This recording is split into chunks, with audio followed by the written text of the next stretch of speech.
Good day, good evening, good afternoon, ladies and gentlemen. Welcome back to another video. My name is ShootDog24, and let's go into this one then. So we're back on Need for Speed Hot Pursuit Remastered once again. Hopefully you guys are still enjoying the series. We've made it past 10 episodes now, which is pretty nice. Yeah, we're making good progress. And yeah, overall it's been a fun series. It continues to be a fun series.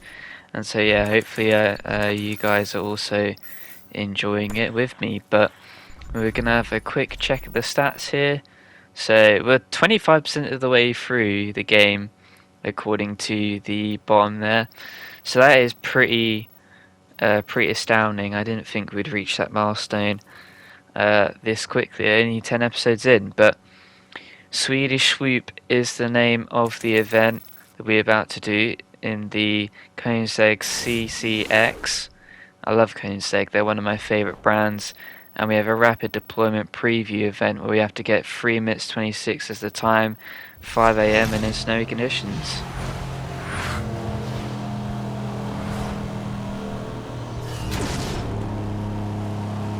Central to all units, officers require assistance on Eagle Crest Road.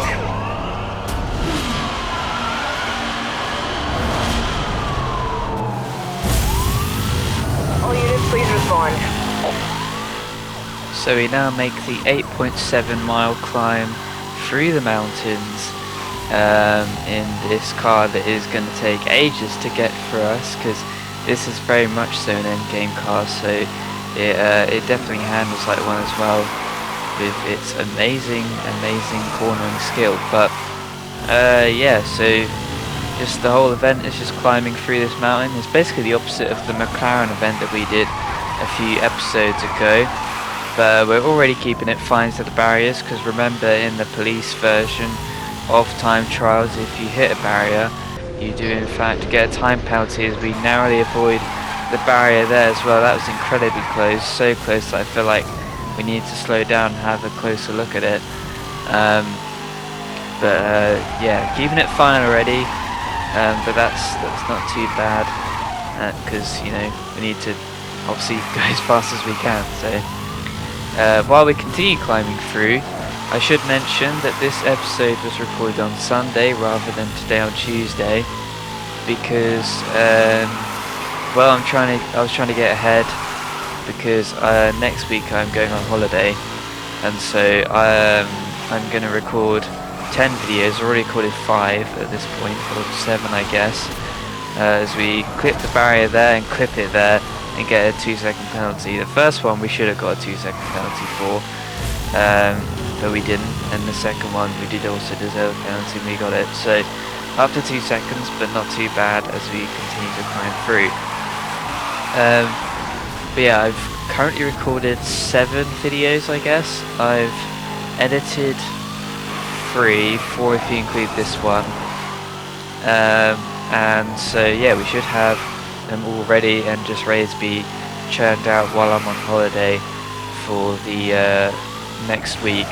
So if I respond to comments later or whatever, then you know why. It's because I'm on holiday.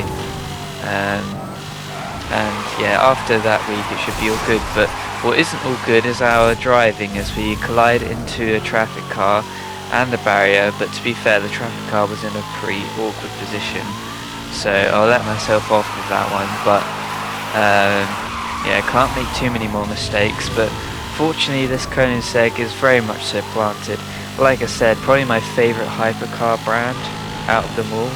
I think they make some incredible cars, and they seem to actually have a really nice attitude as well. Like I think recently the Koenigsegg Jesko, which is obviously, well, in the future compared to where this game is set in like the 2010s, it had some sort of issue with it, and so they basically apologised for the issue and then basically told people don't drive their cars and until they fixed it, and then they did fix it. So that is, you know, good job from them. But another good job is us getting distinction with a 3-minute 08 for our time, and we can just, you know, continuing to rack up these levels as we get a new car for the Dodge. It's the Dodge Viper SRT 10 for the rapid deployment unit in full green, which is a bit of an interesting colour.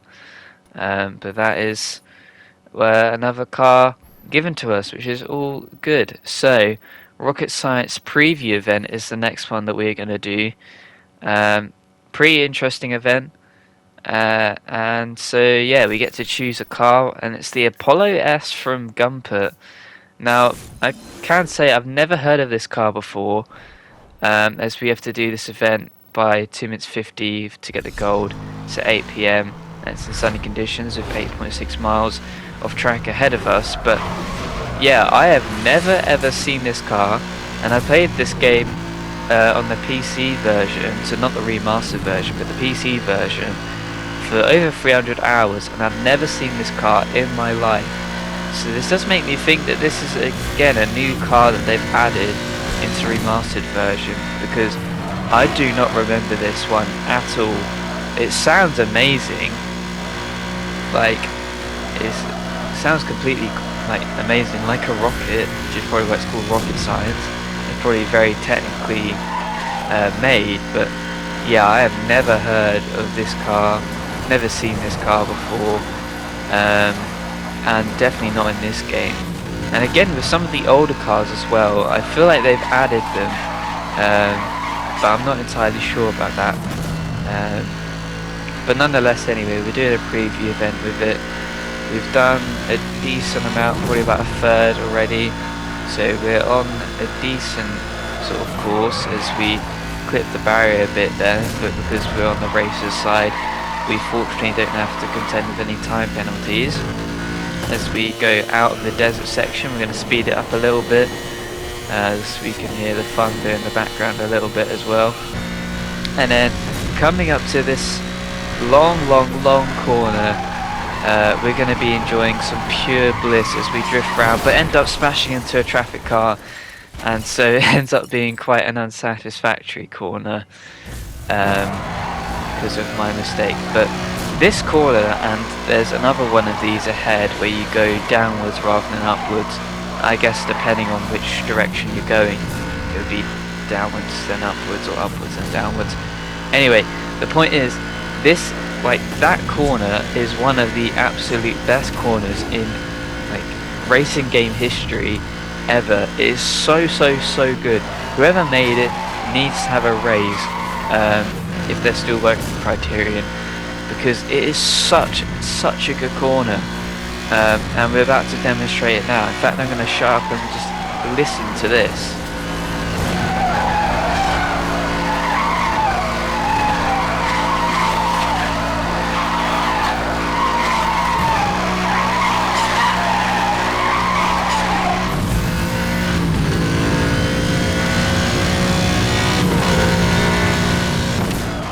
Oh, it's just so good, and then the boost that you get out of that corner from all the drifting is absolutely amazing.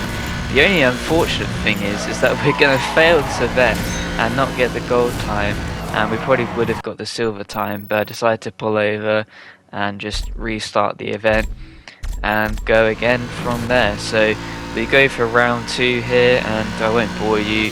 Again, we're just going to speed it up, so that we can get to some of the things that I did a little bit differently in this run. So we go through the house again like I did in the last run, and then this time, rather than cutting through the observatory, I decided to stick on the road and the tarmac where this car is fastest. And after doing both ways, I probably would say actually the dirt is a little bit quicker, but coming out of this corner you're definitely way faster. So that's sort of the logic behind that. But yeah, we're going to skip it forward a little bit again as we come up towards the police station, and don't go in it again this time. However, we do make a slight bit of an error with a collision on the wall.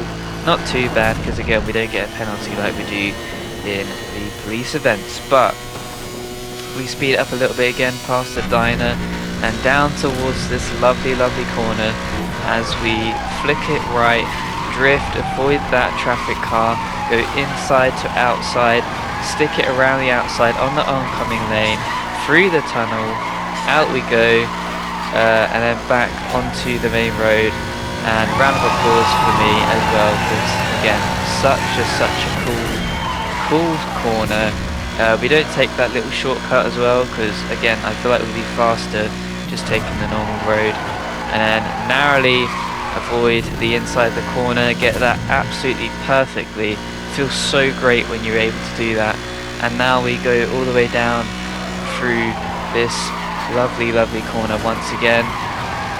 Just, you know, goes on forever as we keep on drifting, but end up getting a little bit too far to the left, and yeah, probably shouldn't have used boost here.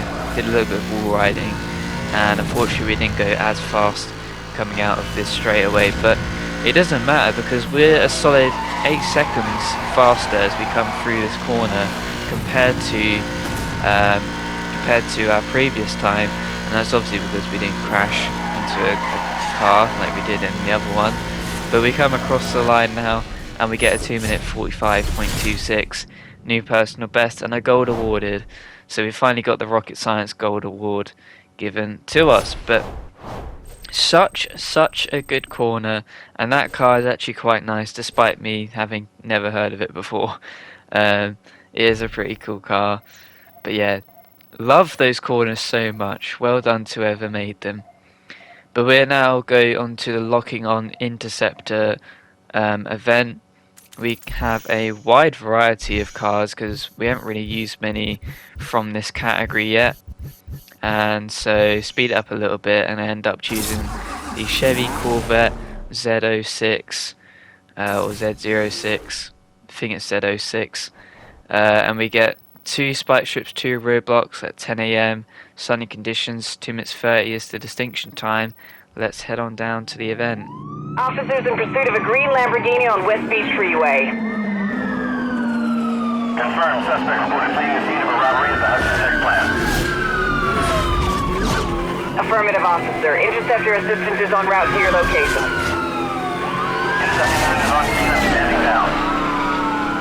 Interceptor, multiple EMT units were stolen in the raid. Proceed with caution.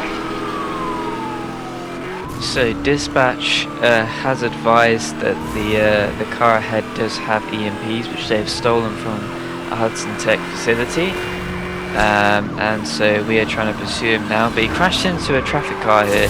I spin around to try and find him, and he ends up going straight past me and is starting to get away a bit. So we deploy a roadblock ahead to try and slow him down a little bit so that we can catch up to him. But that was a very interesting move from him. Let's just say that much, and you can just about see a little bit of movement as I zoomed it in there, because he has hit the roadblock and slowed himself down a little bit, and that is going to allow us to catch up to him to the point where he's properly in view now, and now we're just trying to follow him, because again he doesn't have any spike strips as he hits another traffic car.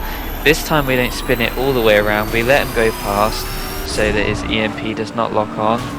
And we just continue to try and stop him as he hits a box truck into us, and so we deploy the roadblock once again to slow him down so that he doesn't get away too quickly.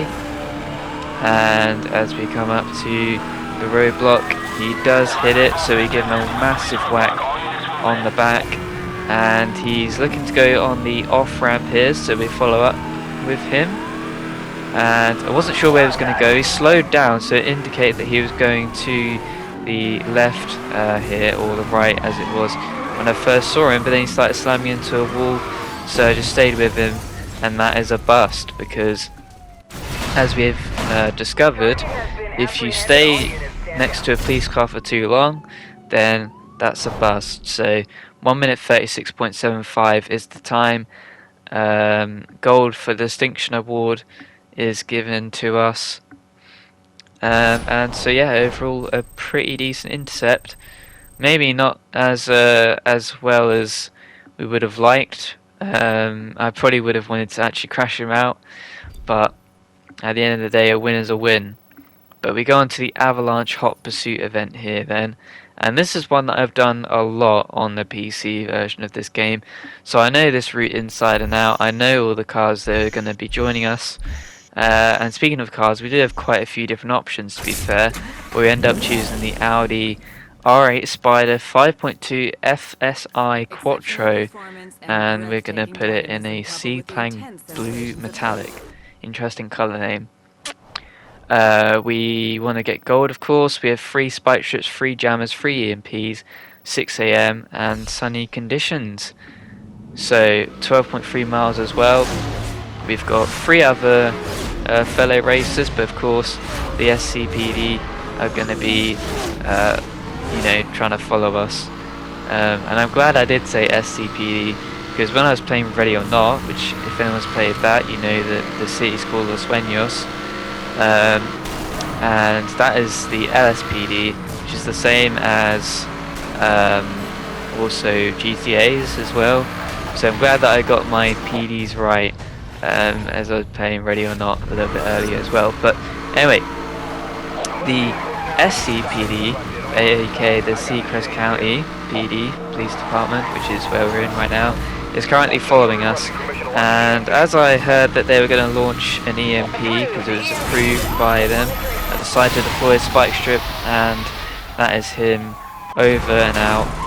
And yeah, for some reason I lost control until I hit the barrier and dodged the EMP, and then I was allowed to control my car again. The game just put me in just straight for some reason, and I didn't really get why, but it was really weird. Didn't really affect us in the end though. We're just a little bit behind the pack now, as this this officer gets in front of us. He decides to act in EMP. He's requesting spike strips as well, so that means he's going to be allowed to use spike strips if we get too close to him. Which should be interesting. We got another Aston Martin police car that is following us, so that's 2 of them now. At least one of them is on half-ish health, as there's an EMP that gets shot off ahead of us.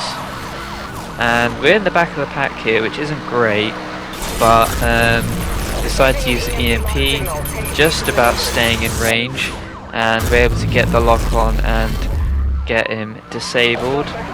And then we cut across as a level 2 spike strip is deployed from the police, so you need to be wary of those, but fortunately one of our fellow racers takes it for us, and we deploy a spike strip again as we get first, and that one has locked and hit its target, so good job on the spike strip there. We've only got 1 left though, so we do need to be careful with how we use them, as there's an EMP behind, or multiple EMPs behind I believe. There's a roadblock called ahead, so I deploy a jammer to just check where it is, and I see it as it's also a level 2 roadblock, so plenty of upgrades, or I guess downgrades really, because when we play as the police we have level 3 roadblocks unlocked of course, but it's interesting to see when they get upgrades compared to us on either side. But there we go, so we're now going to continue through the mountains, coming to the end of the mountain section really.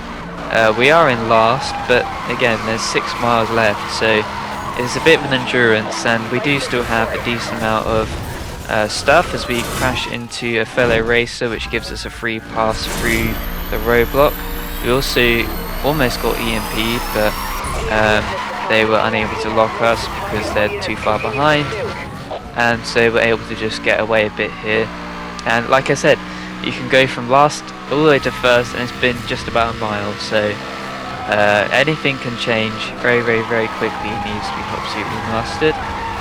And yeah, we've got a decent amount of equipment still left with us. We've got a decent gap to the cars behind, but they are going to start catching us a little bit as we exit sort of the mountainy, snowy area, and we're out into the less mountainy but still sort of cold area. Not sure how to describe it, but we've got a Porsche Panamera Turbo ahead of us, which is now joined the pursuit, so they're up to 3 cars. But again, like I said, we've still got plenty of ordnances and equipment available for us to use, as they try and deploy a EMP on us, but we deploy a jammer to counteract that. And it also gives us a good view of the roadblock that was ahead, so I was able to slow down for that corner and make it through unscathed. So we're doing all the correct things right now, but we've got a helicopter coming in front of us, or behind us, now in front of us, and it's a level 2 one, which means that it will stay around for a little bit longer rather than just dropping one spike strip and calling it a day, as I try and deploy an EMP on the helicopter, because you can actually EMP them, end up slowing and going for the DB5 police car. There's multiple spike strips in the road. For some reason my EMP just stops out of nowhere and then restarts now, and then we end up getting the EMP wreck on the officer. But that was so weird. As the helicopter goes in front of us, we've got not a lot of time honestly, so we need to get a move on. But yeah, that was really weird. My EMP just stopped for a second and then restarted again as we deploy a spike strip. It misses the target though, because I was going at a bit of an angle. Now we have to be careful with the helicopter again. As we come around this corner we can see it, so I deploy the jammer to make sure that his spike strip does not affect me and I'm able to get away, as well as also you know, if there's any roadblocks ahead of us, then I'll be aware of them. So we've used basically all of our ordnances now. We've just got one EMP left. But as we come across the line, I decided to pause and take a photo. You couldn't see that because I skipped it forward for you. But we get the gold award in 5 minutes 27.19. Yeah, usually I only wait until after I've done the episode to do the thumbnail for the video and take a photo of it, but I decided to do it in this event because I thought there was a pretty cool shot at the end here, and as you can see by the thumbnail, there was indeed. But we've got a new license up, so we're up to felon level 6 with plenty of bounty to our name. We also have an equipment upgrade for the jammer to level 2, so let's have the lady explain it to us. Hudson Tech. Cutting-edge aftermarket automotive technology. Harnessing the latest developments in jamming technology, the Hudson Tech Sweeper jams multiple frequencies in succession, rendering a wide range of speed enforcement devices useless. Good stuff. And we also have another equipment upgrade, this time for the EMP to level 2. Hudson Tech. Cutting-edge aftermarket automotive technology. Using an explosively pumped flux compression generator to fire a military-grade electromagnetic blast 2 times faster than currently deployed technology.